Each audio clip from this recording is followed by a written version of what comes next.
नमस्कार दोस्तों, ज्ञान पाठशाला 2.0 में आप सभी का स्वागत है। आज हम बात करने वाले हैं पदार्थ की अवस्था परिवर्तन के बारे में।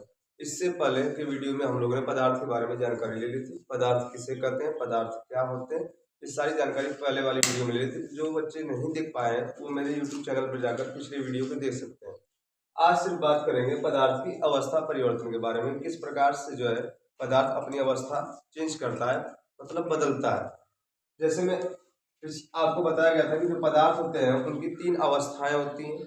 एक अवस्था जो ठोस होती है, दूसरी अवस्था हमने बताया था कि द्रव अवस्था होती है, तीसरी अवस्था गैस अवस्था के बारे में बताया था। तो किस प्रकार से जो पदार्थ है वो ठोस से द्रव में बदलता है और द्रव से गैस में बदलता है, आज इसकी जानकारी लिए जाएगी। तो यहाँ पर देख सकते हो दोस्तों, ठोस अवस्था से जब द्रव अवस्था में जाना होता है या बदलना होता है तो उस समय हमको ऊष्मा देनी होती है। अगर ऊष्मा की बात करें दोस्तों तो गर्म करना होता है। जैसे अगर कोई ठोस वस्तु है उससे अगर द्रव में उसको बदलना है तो उसे गर्म करना पड़ेगा, उसे ऊष्मा देनी पड़ेगी, तब जाकर वो द्रव अवस्था में बदलेगा। और यदि कोई द्रव अवस्था में है कोई वस्तु, कोई पदार्थ, तो उसको अगर गैस अवस्था में ले जाना है या गैस अवस्था में परिवर्तन करना है तो उसको भी हमको गर्म ही करना होगा, मतलब ऊष्मा देनी होगी। तो ऊष्मा देने से ये ठोस से द्रव में बदल जाते हैं और द्रव से गैस में बदल जाते हैं। फिर अगर पुनः उनको वापस लाया जाए तो गैस अवस्था में कोई अगर पदार्थ है, जैसे कोई गैस है, तो उसको शीतलता करने पर, मतलब उसे ठंडा करने पर, जब उसको ठंडा करेंगे तो वो जो है द्रव अवस्था में बदलेगा। और अगर कोई द्रव पदार्थ है तो उसको अगर ठंडा करेंगे तो वो ठोस अवस्था में बदलेगा। तो इस प्रकार से ये बदलते हैं अपनी अवस्थाएं। इन अवस्थाओं का क्या नाम होता है, चलिए देखते हैं। चलो इस प्रक्रिया का नाम देख लेते हैं दोस्तों। जो पदार्थ की अवस्था में परिवर्तन होता है, जो बदलता है, तो कौन सी प्रक्रिया कहलाती है, इसको ध्यान से देखते हैं। अगर कोई ठोस पदार्थ है और वो द्रव में बदल जाता है, ठोस पदार्थ से किस में बदल जाता है, द्रव में बदल जाता है, तो इस प्रक्रिया को गलना कहते हैं या उसे पिघलना कहते हैं, इंग्लिश में मेल्ट बोलते हैं। तो अगर कोई ठोस पदार्थ है, मान लीजिए कोई बर्फ है, और बर्फ को अगर गर्म करेंगे तो वो अगर पानी में बदल गया, मतलब जल में बदल गया, तो ये जो क्रिया होगी ये गलना होगी या पिघलना होगी। ठीक है, सिंपली तौर पर आप देख सकते हैं कि जो हम लोग आइसक्रीम खाते हैं तो वो सीधे तौर पर जो है पहले ठोस की अवस्था में होता है, फिर आराम से धीरे धीरे गलने लगता है, मतलब द्रव की अवस्था में बदल जाता है। यदि अगर कोई द्रव की अवस्था में पदार्थ है, कोई जल है, और वो फिर अगर ठोस की अवस्था में बदल जाता है तो इस प्रक्रिया को हिमकरण कहते हैं या जमना कहते हैं। अगर कोई द्रव पदार्थ है, अगर वो ठोस की अवस्था में आ जाता है तो इस प्रक्रिया को क्या कहेंगे, जमना या हिमकरण, इंग्लिश में इसको फ्रीज बोलते हैं। ठीक है, आगे दूसरा देख लेते हैं चेंजेस। अगर कोई द्रव पदार्थ है वो गैस अवस्था में बदल जाए, इस प्रक्रिया को कहेंगे क्वथन या वाष्पीकरण। हालांकि क्वथन और वाष्पीकरण दोनों में अंतर होता है, लेकिन उसकी बात बाद में करेंगे। अभी इतना समझ लेते हैं कि अगर द्रव अवस्था में कोई पदार्थ रखा गया है और उस जो गैस अवस्था में बदल जाता है, इस क्रिया को कहेंगे क्वथन या वाष्पीकरण। और अगला प्रोसेस देख लेते हैं। कोई पदार्थ गैस अवस्था से द्रव अवस्था में बदल जाता है, यह प्रक्रिया कहलाती है संघनन की। जैसे कोई गैस है, अगर उससे द्रव में बदल जा रहा है तो यह संघनन की प्रक्रिया कहलाती है। जैसे बरसात का होना होता है, बरसात होती है वो संघनन के द्वारा होती है। या आप कभी भी पानी को जब उबालते हैं तो उसके ऊपर अगर प्लेट रख दें किसी बर्तन के ऊपर, तो भाप जमा होते होते वो फिर पानी का रूप ले लेता है, तो ये भी प्रक्रिया संघनन की कहलाती है। इसके आगे चलते हैं। अगर कोई ठोस अवस्था है पदार्थ की, ठोस अवस्था से अगर वो गैस में बदल जाता है, सीधे किस में बदल जाए, गैस में बदल जाए, तो वह जो क्रिया कहलाएगी ऊर्ध्वपातन वाली क्रिया कहलाएगी। अगर कोई ठोस पदार्थ है उससे अगर वो गैस पदार्थ में सीधे बदल जाता है तो वो ऊर्ध्वपातन की क्रिया कहलाती है। जैसे आप समझ सकते हैं कपूर को, जो कपूर होता है वो ऊर्ध्वपातन में आता है। और क्या आता है, तो नौसादर, नौसादर जो ऊर्ध्वपातन में आता है। ठीक है, ये ठोस से सीधे जो है गैस में बदलते हैं। और अगर कोई गैस अवस्था में कोई पदार्थ है तो वो अगर सीधे ठोस में बदल रहा है तो वो क्रिया कहलाती है निक्षेपण की। अगर कोई गैस पदार्थ है वो सीधे सीधे ठोस में बदल जा रहा है तो वो निक्षेपण की क्रिया कहलाती है। और निक्षेपण में दोस्तों क्या होता है कि जो कपूर होता है, कपूर का वाष्प, जो कपूर का वाष्प होता है उसको ठंडा करने पर वो डायरेक्ट ठोस में जमा हो जाता है, तो इस क्रिया को निक्षेपण कहते हैं। तो इस अवस्था परिवर्तन के बारे में आप लोगों को समझ में आ गया होगा। अब एक एक करके इन सबको समझेंगे कि हिमकरण क्या होता है, गलना क्या होता है, क्वथन क्या होता है, संघनन क्या होता है। ऊर्ध्वपातन क्या होता है। तो एक एक करके डिटेल में चलते हैं। इसके बाद पहले दोस्तों बात कर लेते हैं गलनांक की। गलनांक होता क्या है? गलनांक को अगर इंग्लिश में बोले तो मेल्टिंग पॉइंट बोलते हैं। मेल्ट मतलब गलना और पॉइंट लग जाता है दोस्तों, तो ये तापक्रम को दर्शाता है, ये गलनांक हो जाता है।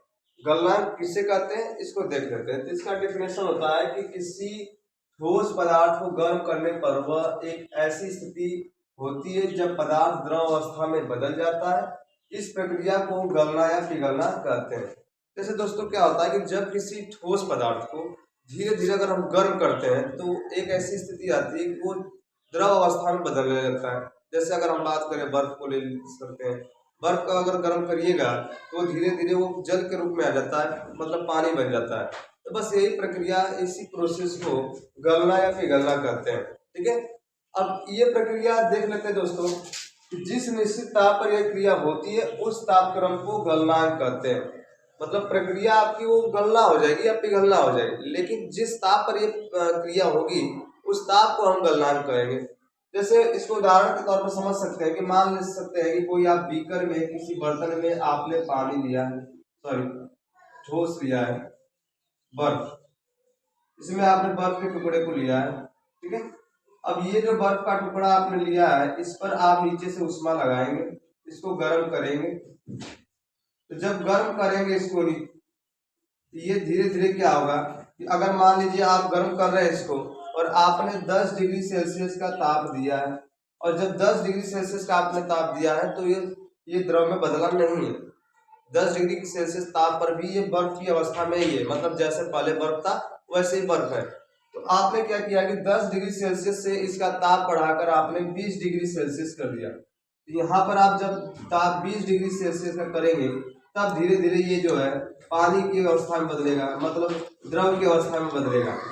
तो इस प्रकार से अगर इसका गलनांक हम पूछें कि इसका गलनांक क्या है, तो आप 20% बताएंगे इसका गलनांक, क्योंकि 20 डिग्री सेल्सियस अगर ताप आप देंगे तो ये हो सकता है कि जल की अवस्था में, मतलब द्रव की अवस्था में बदल जाएगा। तो अगर आपसे पूछा जाए कि इसका गलनांक कितना है, 10 डिग्री सेल्सियस है कि 20 डिग्री सेल्सियस, तो आप सीधे तौर पर बताएंगे कि 10 डिग्री सेल्सियस पर यह बर्फ बदला नहीं था।